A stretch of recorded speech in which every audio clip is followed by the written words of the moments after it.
The items on the consent calendar, which is the next item, are to be considered routine and will be adopted by one motion unless a member of the City Council requests to have any item considered separately.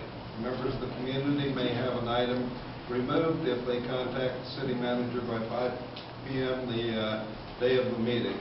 Mr. Estes, has there been a request? There have been no requests. Does any councilor wish to have an item removed? I'm afraid I wish to have all the items removed. Councilor Ward, I apologize about that, but corrections on the council minutes, and I do have questions on items B, C, and D. I guess we're going to pull the whole consent calendar. May we go through the individual items? First item on the consent calendar, City Council meeting, 6:15. Yes, George Haig spoke to the council, and his name is misspelled twice, two different ways.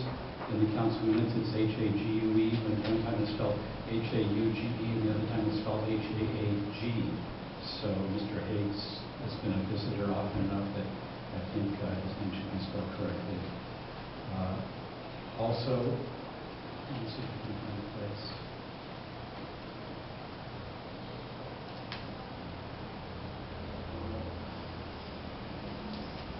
This is in the discussion of the Riverfront Vision Plan. And it says, and I can't find the place right now, but when Councilor Price suggested that we ask the Planning Commission to look at a couple of special areas, we were discussing it. I said that I thought it might give the message to the council, to the Planning Commission, that we did not like what they had sent us. I did not say it would. I said it might. I'm quoted in the minutes as saying it would. Councilor Nemlewil is also quoted in that same statement, and I don't want to change whatever she said, but my intention is making that statement was that we might be sending a message that we found that findings unacceptable, not that we would be sending a message. So I want to correct that. That's all I have about the minutes. Did you make notes or have them corrected? I did. If there would be a motion with the changes, we can get those made. You want to make that motion? I move that we adopt the minutes as corrected. Second. Been moved and seconded. All in favor? Aye. Aye. Opposed? None. Carried. Next item is the Community Development Department project status update. Yes, thank you. Recently, the council has been getting these large packets of updates from different agencies, and they've been very educational, but they're a little bit overwhelming. It's like a huge download.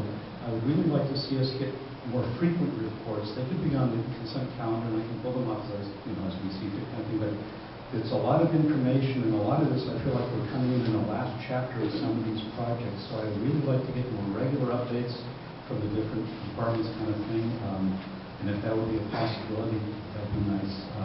In this one in particular, a couple of items, this is on page 23 of our agenda packet, talking about urban renewal Heritage Square. First paragraph, with the completion of the garden searching waves, the city will be continuing with the next phase of improvements to Heritage Square, including a gathering area for concerts and community festivals, and to provide a permanent space for the Sunday market.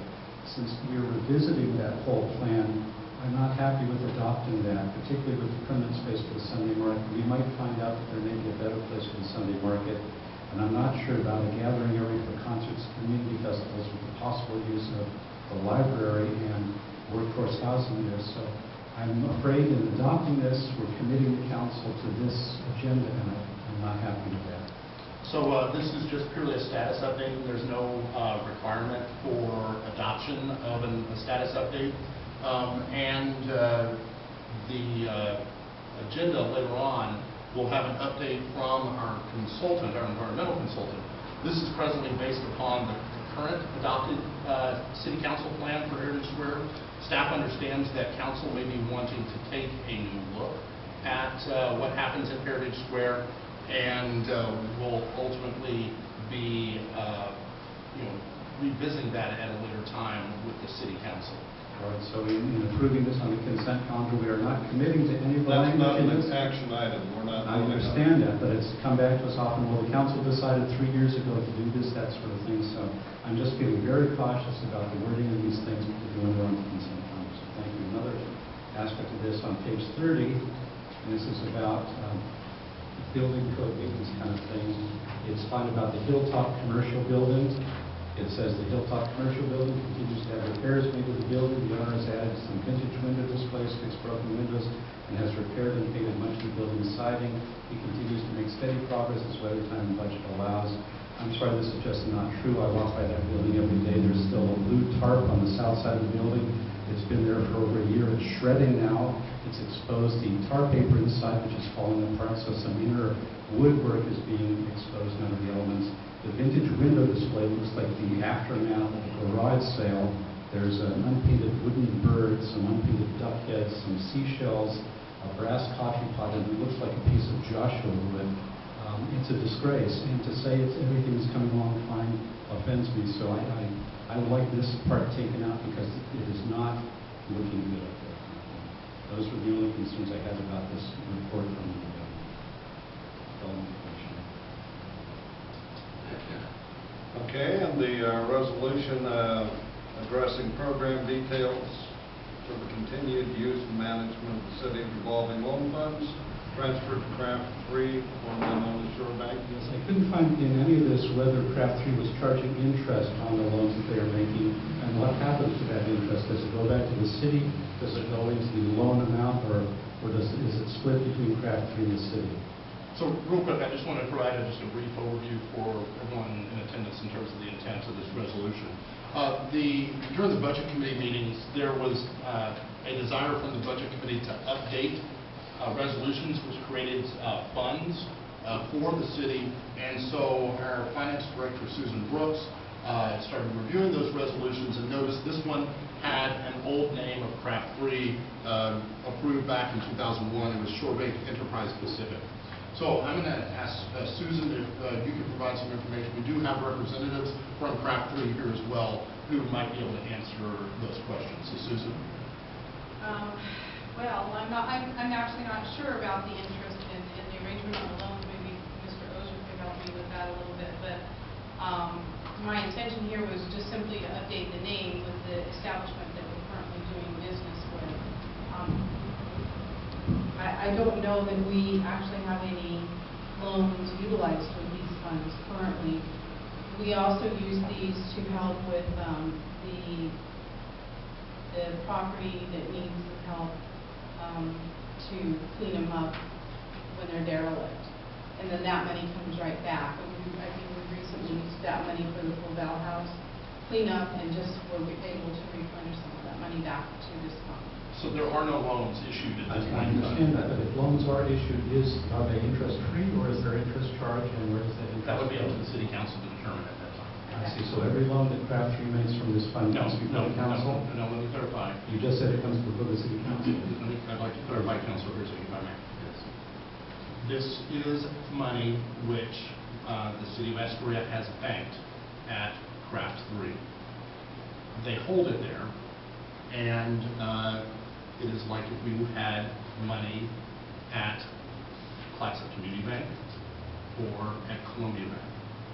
The money is housed there. This money is a corpus of funds that could be utilized by the Astoria City Council and the City of Astoria to provide business loans to an entity as they should choose. Presently, there are no loans that have been issued by the Astoria City Council. So the City Council would determine the interest rate should that money be loaned to a specific business. As our Finance Director also stated, in the approved budget, there are funds which are allocated for code enforcement use. When we took action against the Full Val House, we needed to do some remediation on that structure. And the monies which were used to pay for that were from this from this budget line item. As those monies are repaid, then the money goes back into the revolving loan.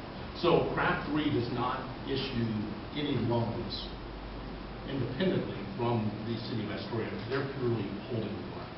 So thank you, I appreciate the clarification.